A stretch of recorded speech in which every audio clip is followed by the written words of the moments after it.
ఏంటి సార్ అందరూ కళ్యాణ ప్రాప్తిరస్తు ఇట్లా వెరైటీ పెడతారు. మీరు సంతాన ప్రాప్తిరస్తు అని ఎవరు దీవించారు? మీ ఇద్దరిలో ఎవరు దీవించారు? మా ప్రొడ్యూసర్ గారు దీవించారండి, మధుర శ్రీధర్ రెడ్డి గారు. ఓకే. యాక్చువల్లీ ఈ కాన్సెప్ట్ డైరెక్టర్ సంజీవ్ గారు అండ్ మధుర శ్రీధర్ రెడ్డి గారు డిజైన్ చేసుకున్నారు. వాళ్ళు ఆ టైంలో విక్కీ డోనర్ ఆ మూవీ వచ్చిన టైంలోనే ఇన్ఫెర్టిలిటీ అనేది తెలుగులో రాలేదు స్టోరీస్ ఏది. అట్లాంటి టాపిక్ని సెన్సిబుల్గా డీల్ చేసి ఆడియన్స్కి ఆ ప్రాసెస్లో వచ్చే కష్టాలు ఏంటి, ఆ కపుల్స్ ఎలాంటి ప్రెజర్ ఫేస్ చేస్తారు, అట్ ద సేమ్ టైం ఎండ్లో ఒక మంచి మెసేజ్ వచ్చేటట్టుగా రాసుకున్న స్క్రిప్ట్ అనమాట ఇది యాక్చువల్గా.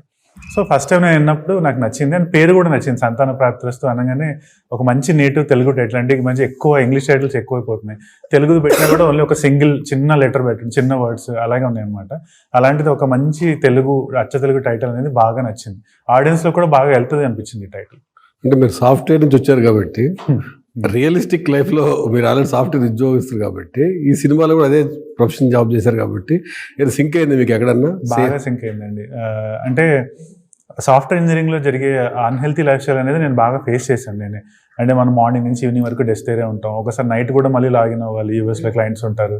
సో ఆ ప్రాసెస్లో ఏంటంటే బ్రేక్స్ తీసుకోవడానికి ప్రతిసారి బయటకు వెళ్ళడం, కాఫీలు టీలు తాగేయడం, స్మోక్ చేయడం, వీకెండ్ వచ్చిందంటే ఏదో ఒక పార్టీకి వెళ్ళి డ్రింక్ చేయడం. సో ఈ లైఫ్ స్టైల్ నేను కూడా ఒక ఫ్యూ ఇయర్స్ బతికాను కాబట్టి ఈ సినిమాలోకి వచ్చేటప్పటికి ఎగ్జాక్ట్లీ ఆల్మోస్ట్ అంటే రిలేట్ అయ్యాను నేను. అండ్ మార్నింగ్ అవగానే ఆ బ్యాట్ చేసుకుని సెట్లోకి వెళ్తే నాకు ఆల్మోస్ట్ నేను జాబ్కి వెళ్ళినట్టు అనిపించేది చాలాసార్లు.